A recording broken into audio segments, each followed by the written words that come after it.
Hi, everyone, and welcome to Intelligence and Noise, the podcast from GSMA Intelligence, where we try to filter through the noise of what's going on in the telco and tech markets and try to provide a little bit of intelligence to help you make sense of it all. My name is Peter Jarich. I head up GSM Intelligence team, and as usual, I am here with Tim Hatt, who heads up our commercial content. Hey, Tim. Hey Peter, how you doing?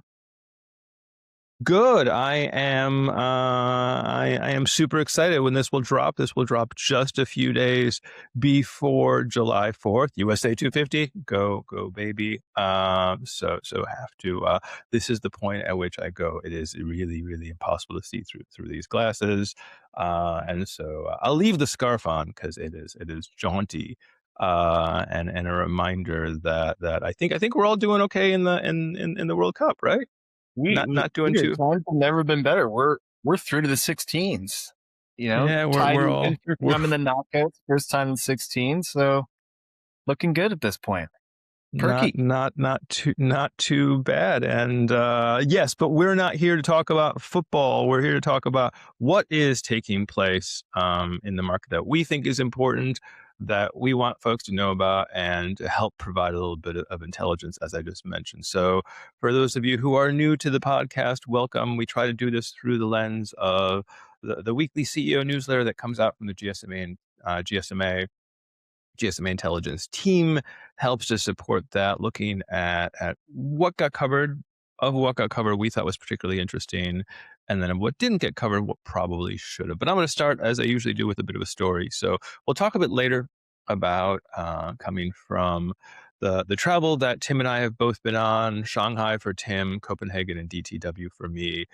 But I was struck by a story from DTW, and due to some flight issues, I didn't get there in time for Monday afternoon. There was a great analyst day from Nokia, but I did manage to catch up on the next day with their chief tech and AI officer, Pallavi Mahajan. And if you don't know her, she's great. I think a lot of you might have seen the news coming out of MWC all over. Obviously, their strategies around AI RAN, AI grid. They're obviously doing a lot with AI and the NVIDIA partnership and NVIDIA investment and everything. So clearly she's taking a huge role there, coming from Intel, HPE, Juniper. But it was a great conversation. I think one of the interesting pieces, even before we got into the discussion of what was going on with the event, what was going on with the industry, is she looked and she asked, she saw this and said, "Hey, is that a loop strap?" And we talked a bit about fitness trackers and data and the AI of it all. And at some point, what was interesting is we got to talking about how uh, one of the colleagues of the other Nokia folks had actually, or someone they knew, this might be apocryphal, who knows, uh, looked at a way to link their Whoop data. And you could probably do this with Fitbit or Garmin or anything with Outlook, with the whole goal being to show which meetings created the most stress. Right. Hey, I have meetings with Tim. I'm super relaxed. I have meetings with Ralph, and I'm not. And there's no one that I know of named Ralph at the GSMA, so I'm not. I'm not spilling any tea there. And it was an interesting concept, right? An interesting idea of what you can do with data. And to be honest, for me, it's also an interesting sort of data point of how easy this is. Because I mean, it might take you a few hours to do. I went home. I just asked Copilot write me a script to do it, and Copilot did. And maybe it might take 2 hours to implement. But the interesting part, it was not just what you can do with this, but the follow-on, which was I was talking later that day to another analyst who was complaining about how data is being used and how different events use data. No shade on the GSMA there, actually, surprisingly, because this analyst tends to throw shade our way. And I was saying, but Outlook you're okay with. It's like, yeah, I trust Microsoft. I know, I trust they know what they're doing. LinkedIn's fine.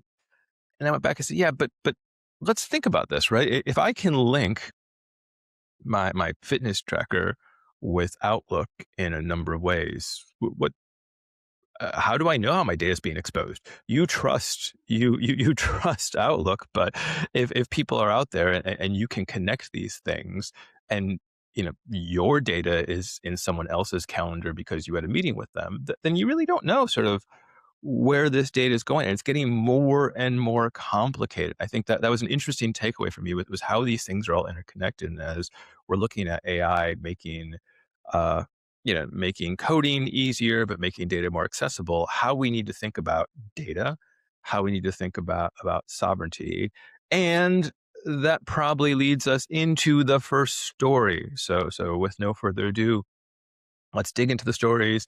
Tim, remind me, what were the two stories that made it into the CEO newsletter this week? So we had a story on Agentic AI, which covered a number of announcements, largely coming out of DTW, Mavenir, NVIDIA, and others.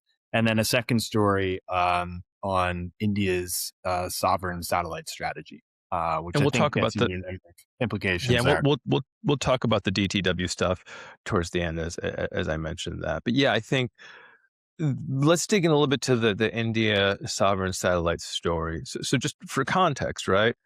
You've got Airtel and Geo, who since last year have partnerships with satellite folks, Starlink. Um, but then you've got Geo, who then just recently, or obviously in time for the newsletter, announced sort of a plan within 2 or 3 years to launch a constellation, 1600, 1650 satellites, low Earth orbit, 650 kilometers, uh, to essentially provide their own capabilities there.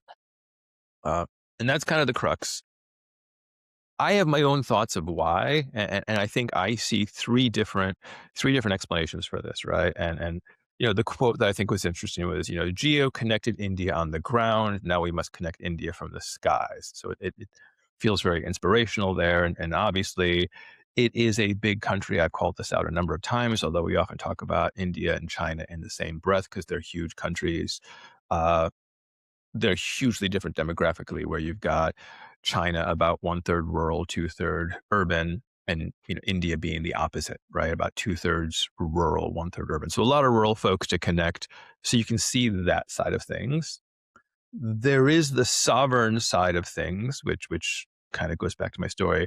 But there's also the coincidence, maybe not so coincidence, that we've got a Geo IPO coming up, and obviously these sort of exciting plans help to drive value behind a company. Which one is most important, Tim? Which is the main driving factor, do you think, or is it just it is all of them? It's all of them, but I think the link between the sovereign compliance and the commercial ownership of connectivity that covers the full stack, and I include satellite within that, is critical here. If you look at the announcement, I mean, first thing to note, India is the world's biggest country now. It has more people than China. It's got 1 billion mobile subscribers. Geo and Airtel, its competitor, both have hundreds of millions of customers, which means that there is a very big scale story here. I think as well, when you look at the sovereign side of it, though, India is cottoning onto the fact, as have other major jurisdictions like Europe, like China and the US, that NTN connectivity is a nationally strategic asset that should be protected. And the government is taking a firm stance on that, with a lot of the telco companies, again, not just in India, being important providers and deliverers of that sovereign connectivity. So I think when you peel it back, it's both a regulatory story here and a commercial story, but ultimately the timing, call it a coincidence or maybe not a coincidence with the SpaceX IPO, I think is important here because we're seeing a lot of quick No, reaction. But yeah, what's your take on that? and I think you can, you know, there's some definite indications to the sovereign side of story, not just being sort of nationalistic play here to say, and every country right now has a heightened level of nationalism versus maybe eras gone by. But I think there's a number of things here to say it is more than that, particularly if we're looking at the geo case. I mean, so if you look at it was last year, you saw some new requirements being put on the satellite players in India. You saw it was just this month, right? India froze some approvals to operate commercially, right? This was, Starlink was about to operate. They pulled it back. This was due to concerns about were they operating in Iran when they weren't supposed to be operating in Iran. And I think you've seen those concerns around some of the satellite players from India. And so I think, against that backdrop, it's not like all of a sudden they said, "Hey, we're going to do something sovereign." There is this sort of history there of them going, "We need to put some regs on this. We need to look at these folks with a little bit more scrutiny," and being able to have that sovereign capability. And obviously, they've talked up sovereign in a number of other ways in terms of rolling out data centers and building local tech talent. I think we called that out last time. How sovereign is uh, more than just where data is processed.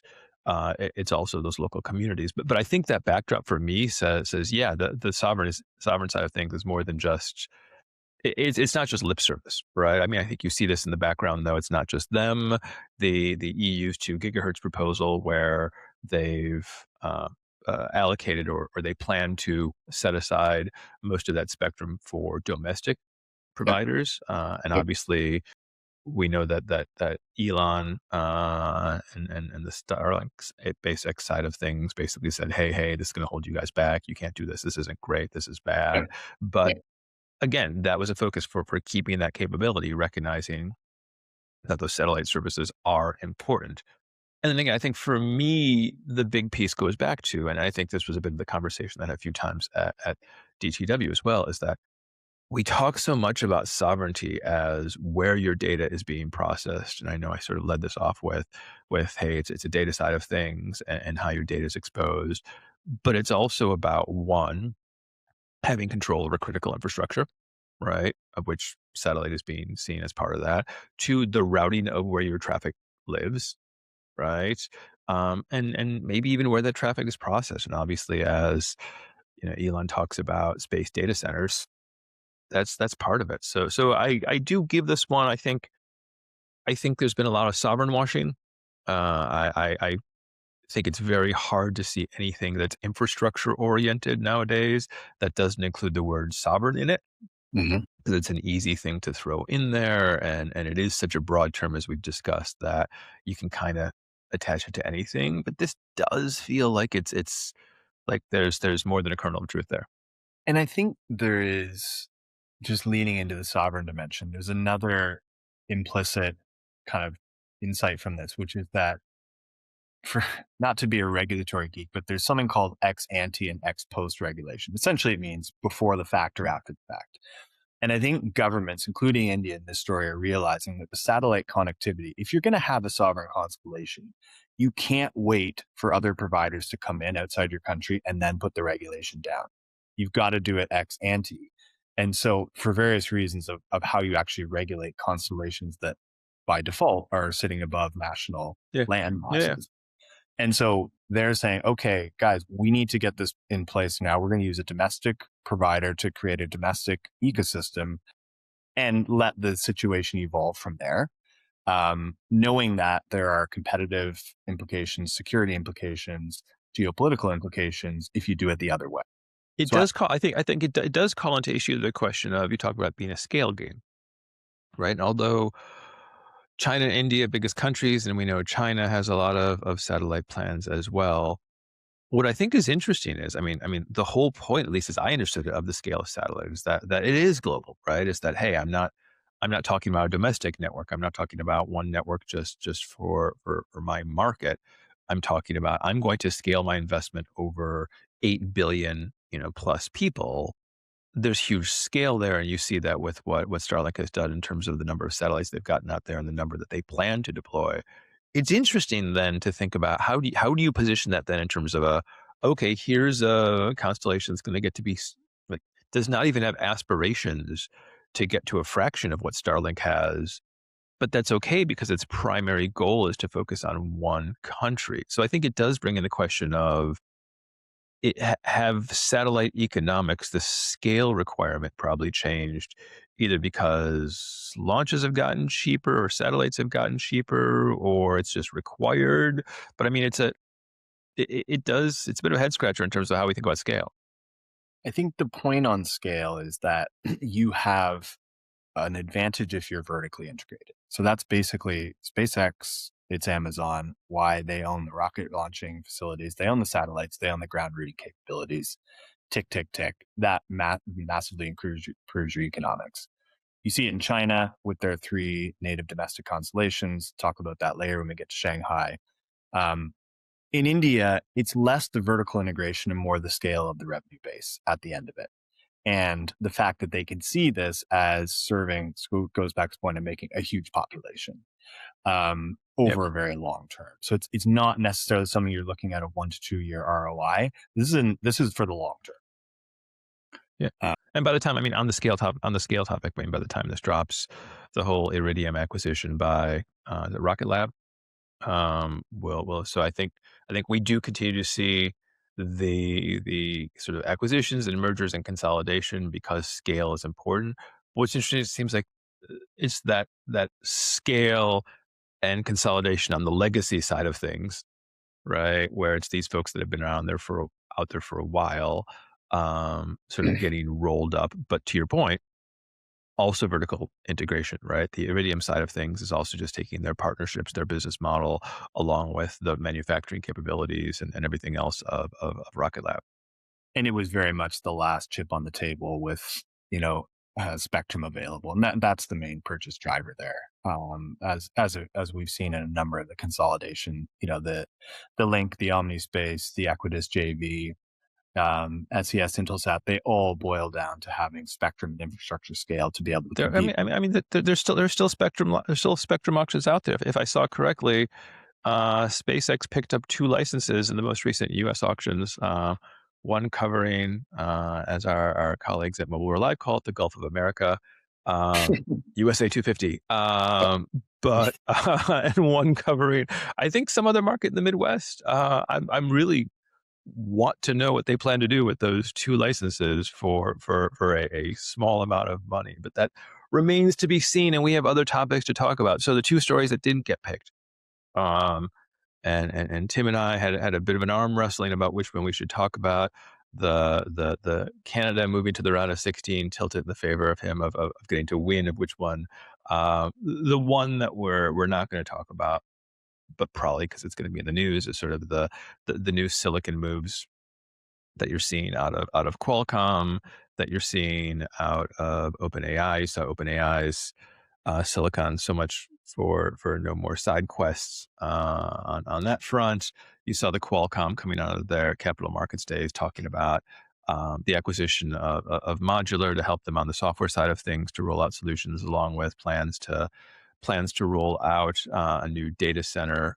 It's the Dragonfly data center AI chipset with expectations that by what is it, 2029, they plan to have 1/3 of revenues each for automotive IoT handsets and data center. As a reminder, it's now 70% handsets, 30% roughly IoT and automotive. So there's a long way to go, but with some big hopes there. But and just last thing there, I will give them credit. Qualcomm, it's always great on the marketing side of things, talking about scaling from milliwatts to kilowatts.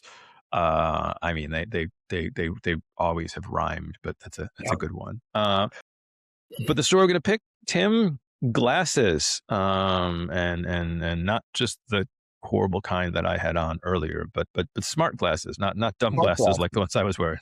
Smart glasses. We don't often talk about smart glasses, Peter. It it, Nope. it, Nope. it sort of doesn't get a lot of news. It's AI'd out in a way, and I think I wanted to talk about it just for a couple reasons. So just for our listeners, the story we're talking about, Meta, two stories actually. Meta announced new partnerships with the iconic glass makers Ray-Ban and Oakley, both to support their augmented reality capabilities, so-called AR glasses. Um, Separately to that, Snap, the social media provider, announced a much more kind of higher end, deeper, technically integrated solution, more targeted at developers. But again, in the same AR glasses point. And I think the reason I think this is interesting, so just with the Meta point, is that for a long time, people have hyped up AR and VR. And this has been going since pre-COVID. VR, AR, they're going to be the next thing. It's a way to monetize 5G. People will have immersive entertainment experiences. Largely hasn't happened.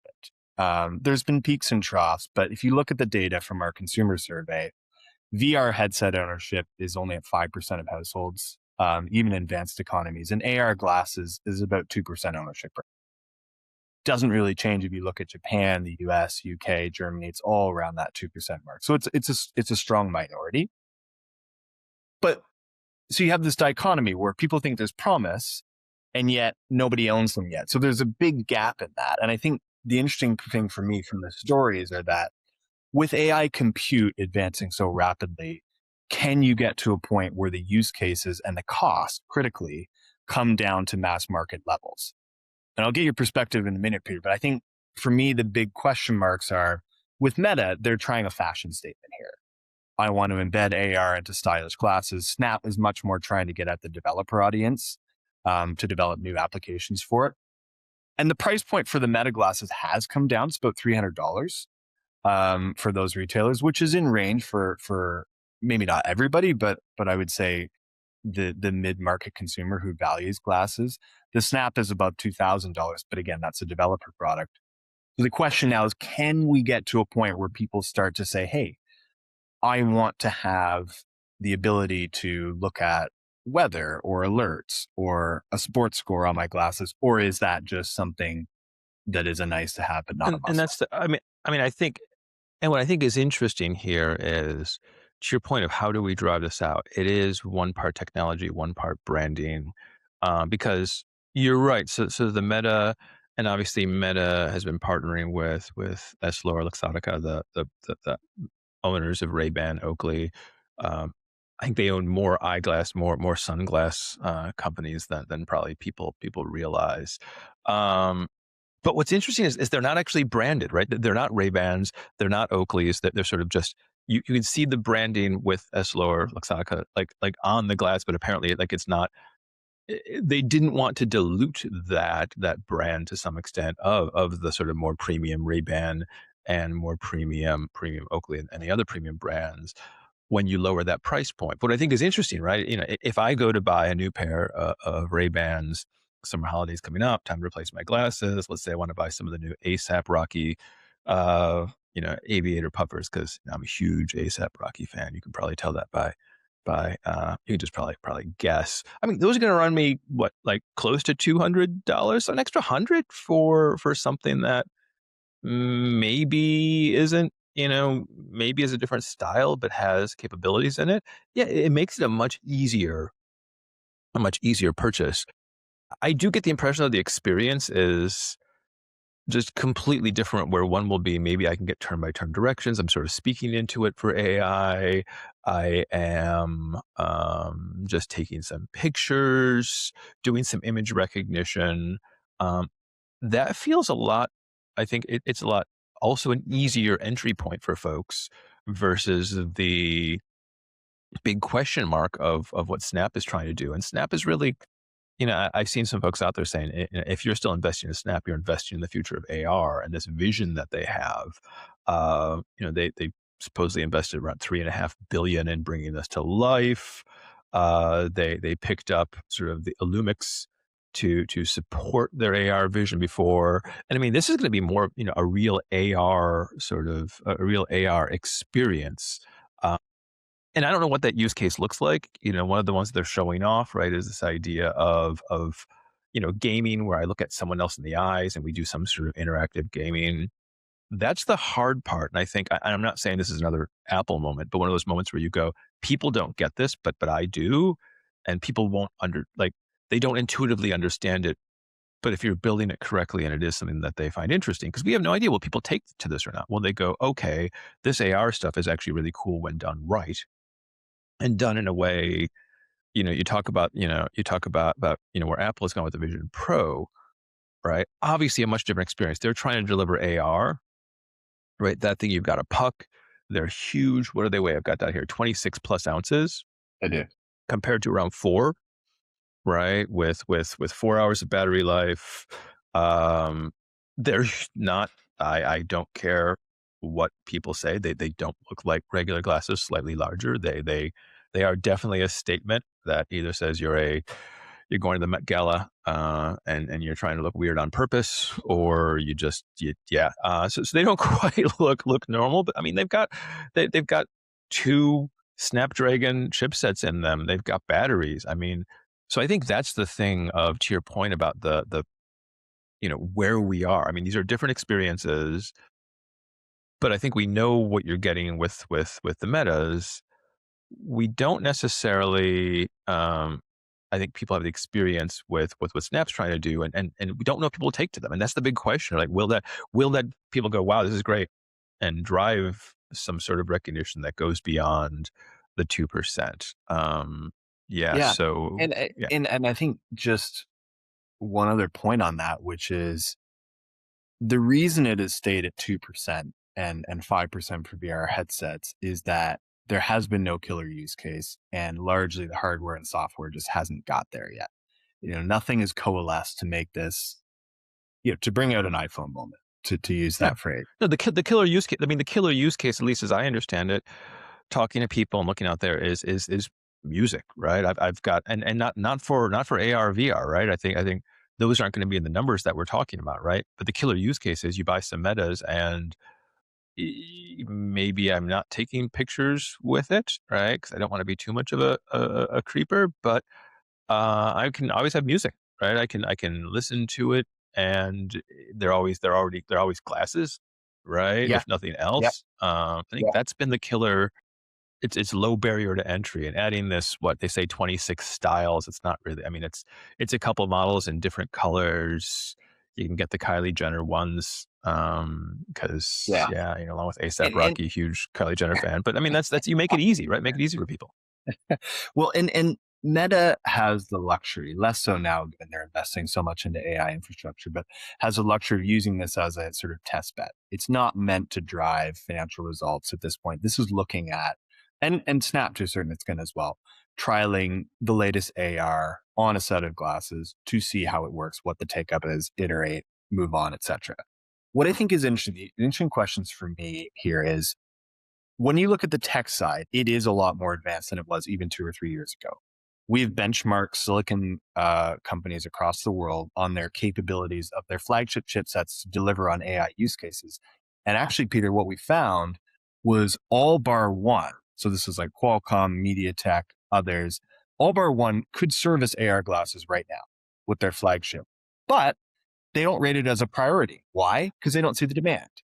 So there's some lead lag effects here where if we start to see people taking up these Ray bonds, if we start to see Snap going off, that balance might start to shift. So Yeah. I'm not writing it off. I think we're at an interesting point where AR is probably more possible than it ever has been, but we've got to see if people respond to the utility of the device. And I would just, and before we talk about sort of the sort of what we've been up to lately side of things, it is also interesting to note, because we think about AR, VR versus sort of the AI glasses, and that's what, you know, that that's kind of what Meta is calling them. And I think there's a direct quote from the release that glasses are the most exciting hardware category of the AI era. Um, Tell the server folks that, because I think they think servers are the most exciting. I mean, maybe it's not exciting, it's just, but I mean, what I think is interesting is what you don't necessarily have with AR, VR to the same extent, because the use cases are different, is some of these questions of, am I filming someone? Right. And I think you're seeing that sort of becoming a broader societal issue. And it's interesting that at the same time, what was it that we recently saw CAICT out of China releasing its voluntary code of conduct for AI glasses manufacturers, right? And that includes things like provide notifications to users if you're filming them, make sure people get consent, watch data collection, make sure that that processing takes place on device if you can. What's interesting is you know, and is that coincidence or not? I don't know. Obviously, you've got a lot of AI glass manufacturers in China, but it is a reminder that those are the sorts of things that could hold back the market if we don't get it right. And I think that's sort of the question of, maybe there are less of those issues with AR, VR glasses. If I'm in my own little world on a VR glasses, people are less concerned about what I'm filming and how I'm using that data. Of course, AR is about interacting with the real world, so you've got that. But it is Uh, it just seemed a little bit coincidental that voluntary code of conduct came out at the same time as Meta. Anyways, speaking of China, now is the time for our favorite section of the show, on our minds and on the road. And there wasn't much on our minds because we were both on the road last week. So speaking of China, Tim, MWC Shanghai, I heard that it was much more international than years past, and a good show by all accounts. Absolutely. So Shanghai, MWC Shanghai is a sister event for our listeners to MWC Barcelona and the other MWCs. Historically, it has been a China focused event. However, in recent years, there's been much more of a diversification of the attendance base to other countries from Asia and indeed Europe and further afield. I think to your point now, the top line takeaways for me were international representation was up over 30%. We see a lot from Southeast Asia. We see from Australia, the Gulf states, very present.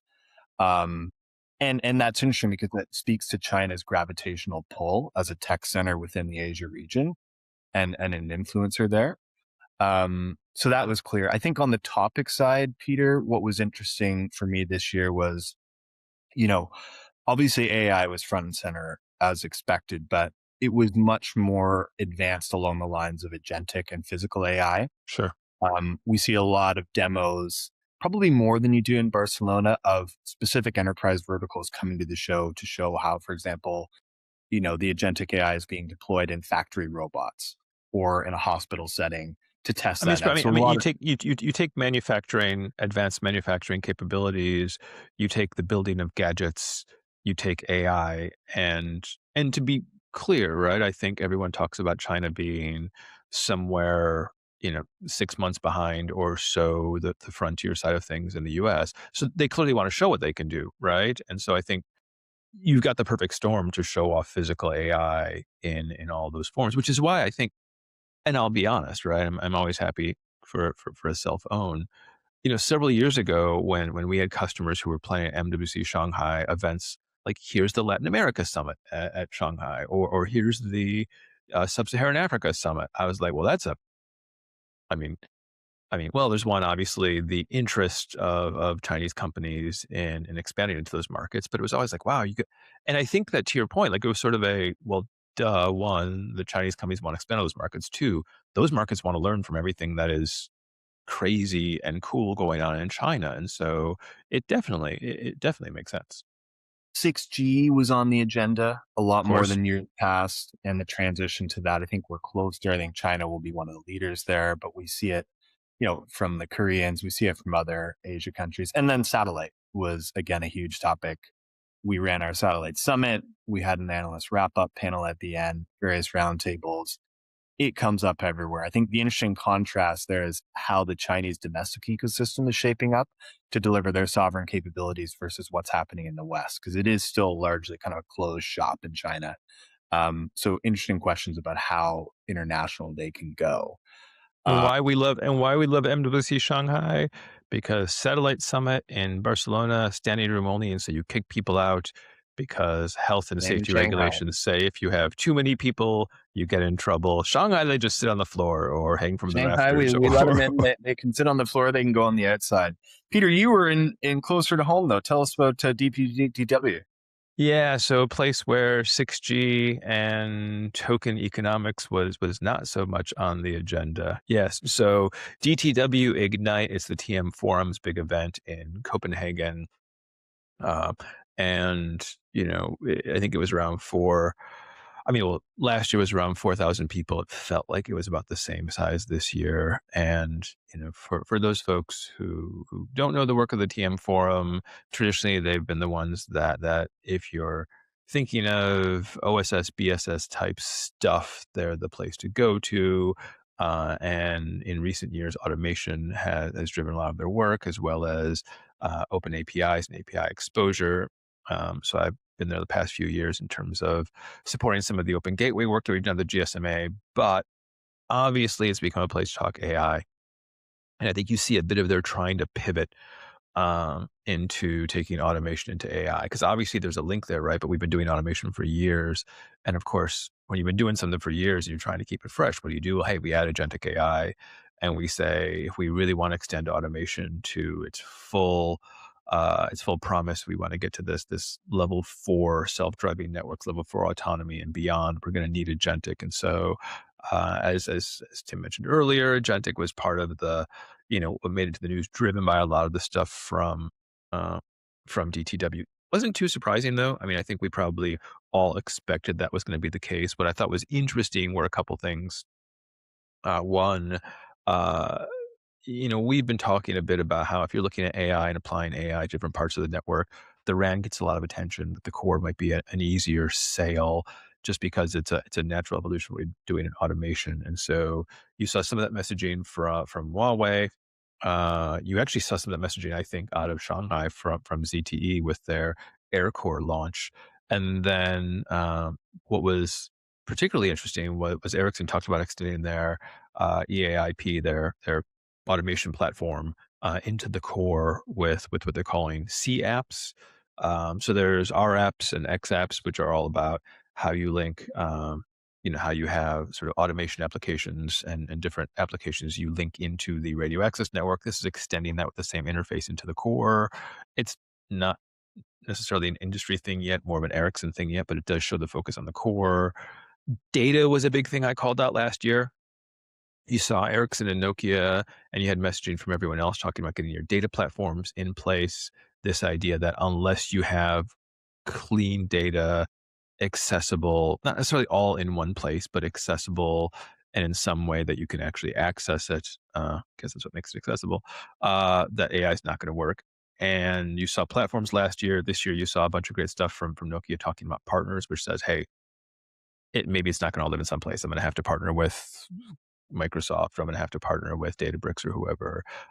So it was mostly extensions of what we saw in the past. Nothing sort of breakthrough, but we probably shouldn't expect that anyways, right? Well, one question I had on that, and it's kind of linked because we heard a lot on token economics in Shanghai and this whole notion of how you is tokenization a way to make money from AI? Is it a way to manage data traffic? Is manage both?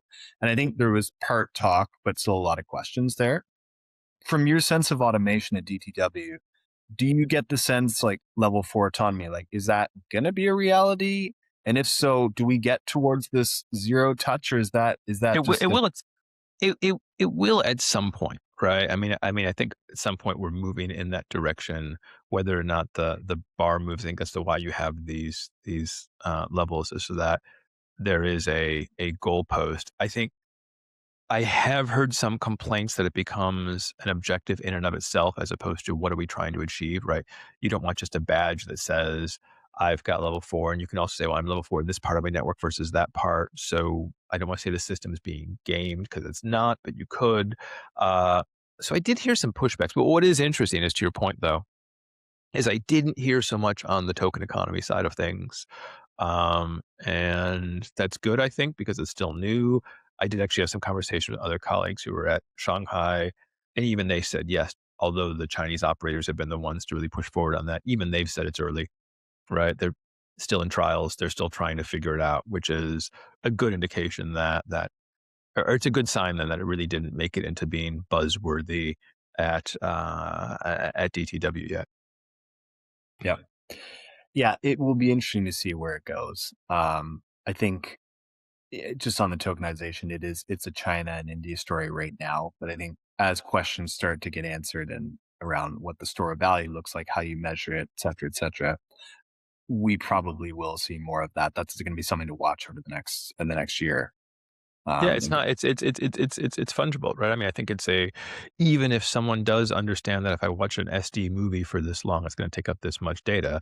It's not the same thing as saying if I use this model versus that model. And I think, as we all called out, and these are the times when we can put in some quick plugs before we leave. As we called out in our analysis on token economy, it's also based on the fact that the Chinese operators have deployed a lot of AI capacity. So they need to find some use case for it. They have the capabilities. Check that out. If you haven't, check out our recap of DTW Ignite.